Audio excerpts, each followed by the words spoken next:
What black market existed in your school? A porn ring. Kids would find their dad's VHS pornosaur magazines and sell them to this kid. Then he'd turn around and sell it for profit. Funny thing is that when the principal caught wind of it and found all the porn in his locker, but the money wasn't there, the kid used the locker under his and hid it all in the bottom. The porn hustler dude is now a cybersecurity analyst. I asked him at our reunion how much he thought he made back then. He claims $900 in 4 months. The cafeteria, not school run. Kind of just a cafe inside the school, would charge $3-4 for a peanut butter and jelly sandwich. So one girl kept the ingredients in her locker and charged $1. When the school caught wind and shut it down, they tried to guilt us all by saying how the cafeteria was someone's livelihood and we were taking away from that. But like, $4 for peanut butter? My school banned soda. I used to keep a cooler full in my car and sell them for $2 a pop. Ecstasy and burned CDs. My mum owned a sweet shop and sweets were banned in our school as we had to be healthy meals and all that. So she'd constantly give me bags of sweets to smuggle in and sell every day at dinner. Made an absolute bomb. Originally we only had vending machines in the field house, so people would give jocks money to go get them snacks and sodas. Eventually it became sort of like a service, with a fee of course. Some kids mimicked it with junk food from the convenience stores, and it became a black market of the rarest candies. Some kids were peddling stuff from Japan, others from the UK. It was a high stakes candy market of the best stuff. Ginger flavored Kit Kats, pear drops, Maltesers, blackcurrant chews, and more.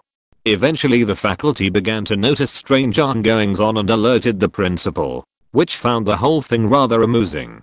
A few weeks later, we had vending machines throughout the school, but for that one semester, it was a lawless land. Selling hot Cheetos and tortoise out of soccer bags. In high school, a kid on the wrestling team had parents who constantly went out of town on business. So he drained their swimming pool and would host fight nights with the fights in the pool. It was called Beat That Ass. He facilitated betting and made himself more money than a high school kid should have. He tried to recruit anyone in the school who looked like they could hold their own in a fight.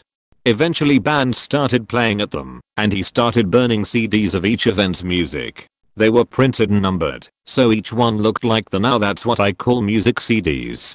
But instead of Now they said BTA.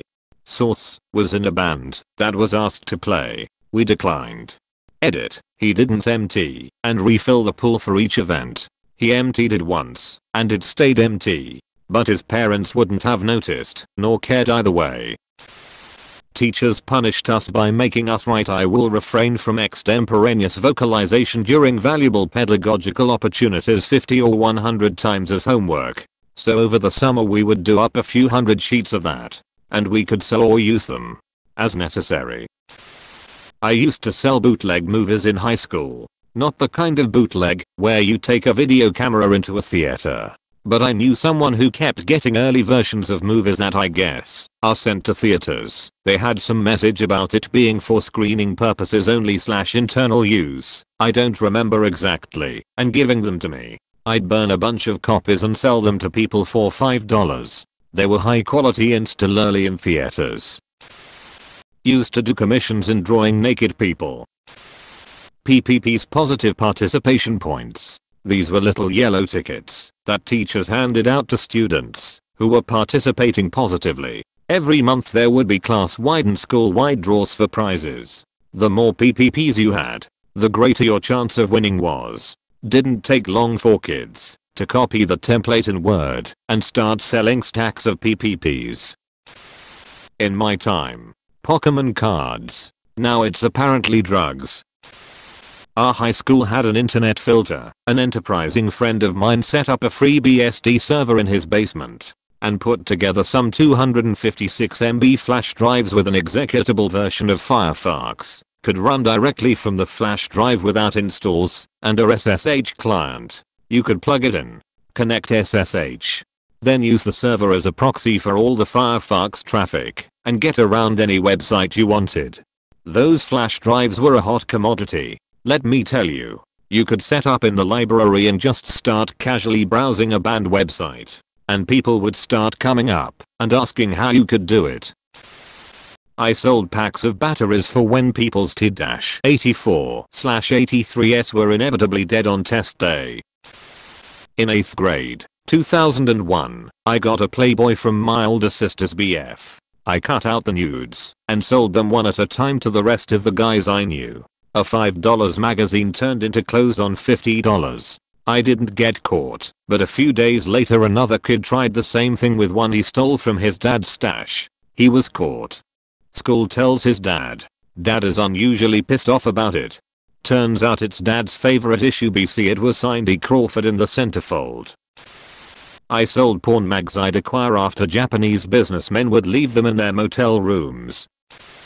In 5th grade I sold fairies to every single one of my classmates for $1 each. I gave them names and backstories and drew little portraits of each, then would toss them an invisible fairy and then collect from the next sucker. I studied in a boarding school and we had a black market for acorns. Yes, acorns. Kids would collect the acorns from the ground, paint and shape them so that they spin like Beyblades. The other kids would buy them to compete in the acorn battle, which is similar to Beyblade. JanSport book bag strings. I was in school when JanSport backpacks became popular, at least in New York City they were.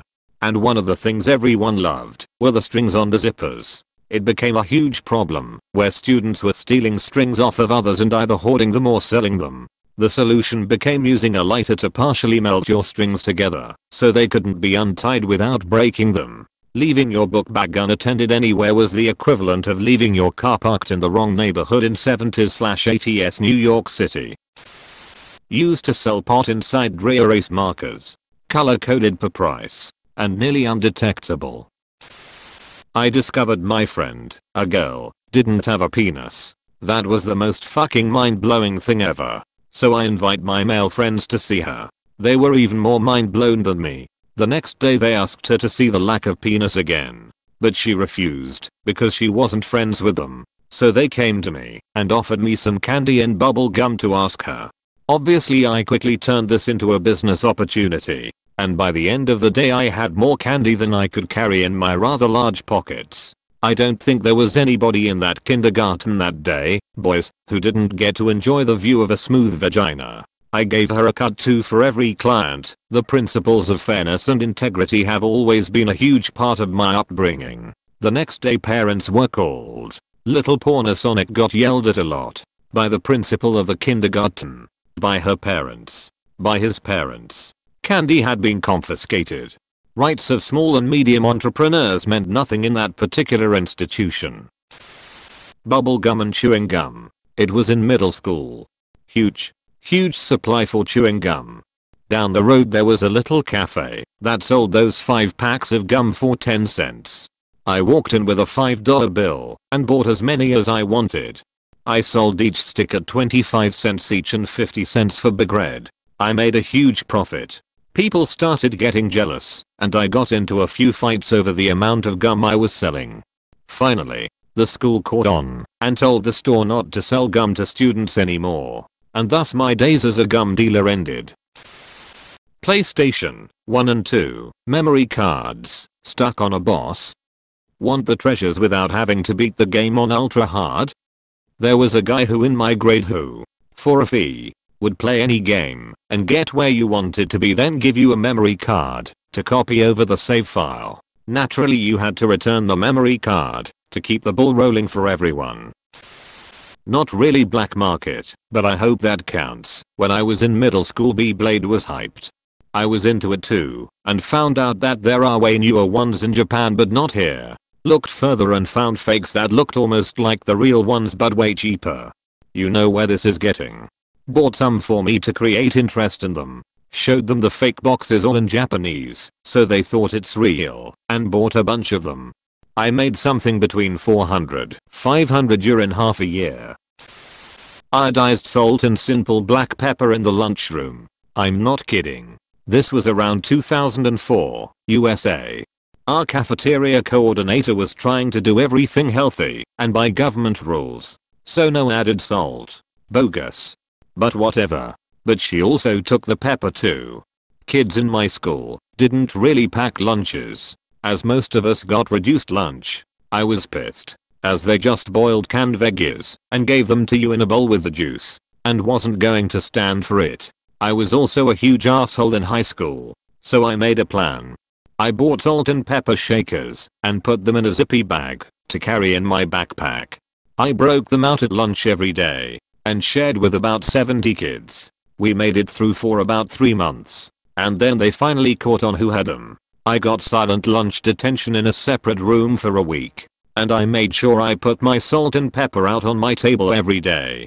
But then, when I came back to the normal lunchroom, like 30 people had salt and pepper shakers. Shakers everywhere, and the coordinator was pissed. Oh, it makes me laugh even today. She still refused to put out salt and pepper, but we all had it anyway. It continued until I graduated from there.